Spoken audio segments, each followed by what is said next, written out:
So this is the crazy story of how a thief stole an expensive video editing computer whilst I was in the room. Now the story begins here. This was an independent production company that I used to work for. These were the main offices. I won't name names, but it's in London and it's in West London. The actual theft happened just around the corner.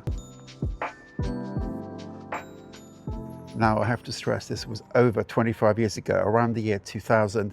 The company no longer is here and it no longer exists even. This is where one of the smaller offices was. I was an assistant producer. We were making a show where I had to do some of the editing myself. Back in those days of digital multi-skilling, explosion of satellite channels, people would shoot and edit. So I was filming and editing. They were long hours. It was a small skeleton crew. I would often stay late, maybe 9 p.m, 10 p.m. editing. Because I was using a small computer in an open office, I would use headphones for my editing.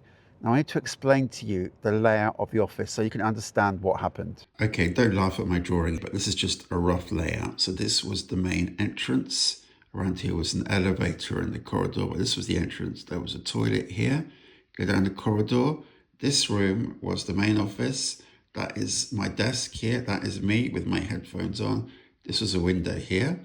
And then the corridor opposite was the room where there was a desk. And this was the tower that the editor was using here. I locked up the door, put on the alarm, and went home. I can't believe it. I was just filming and a burglar alarm has gone off. It's too noisy, I'm gonna have to move somewhere else. Honestly, I've never liked this area. It's actually Acton, and you've got a lot of cool creative businesses in this area, but this area is an area of a lot of poverty, a lot of problems. So I always felt that there was crime around you, and I always felt when I was looking up late at night coming home, I did think that something might happen. Next day I had a shoot, so I was off filming. I was somewhere up in the Midlands, I was in my car, and then my phone rang. Here's a reconstruction.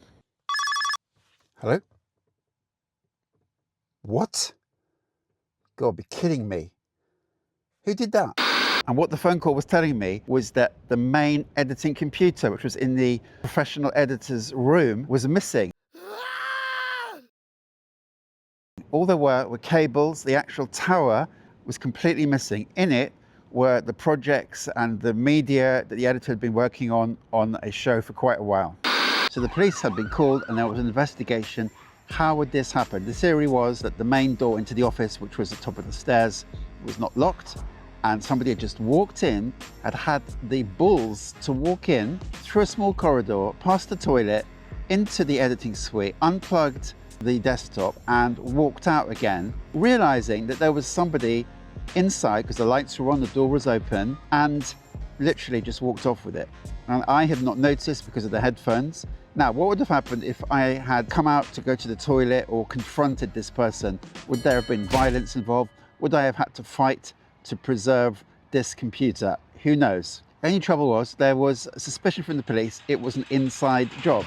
How did this person know that this was a TV company? There was no signage on the outside. How did they know where the computer was? A whole load of questions. So I'm afraid to say there was a small amount of suspicion placed on me. Had I stolen it? Obviously not. Had I tipped somebody off about it? Absolutely not.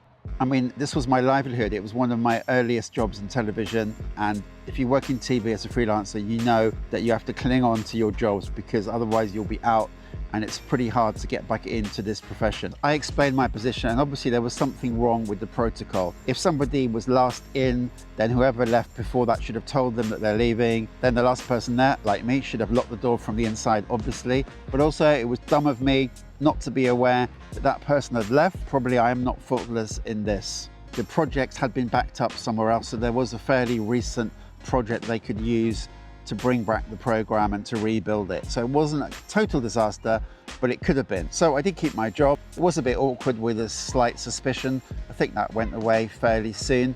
And I learned a few lessons about being careful when you're working with headphones, being aware of what's around you, particularly if you're on your own. These weird things can happen, but it was very shocking at the time and it was a bit of a mystery. Anyway, if you like the story, I've got plenty more of crazy things happened to me in the last 61 years. So please do hit the like button, be very handy for me, and obviously do subscribe. And also you might enjoy this video where I try and get a lift in a supercar. I've never been in a supercar before. I tried to get a lift in a supercar in central London. So go watch that video right there.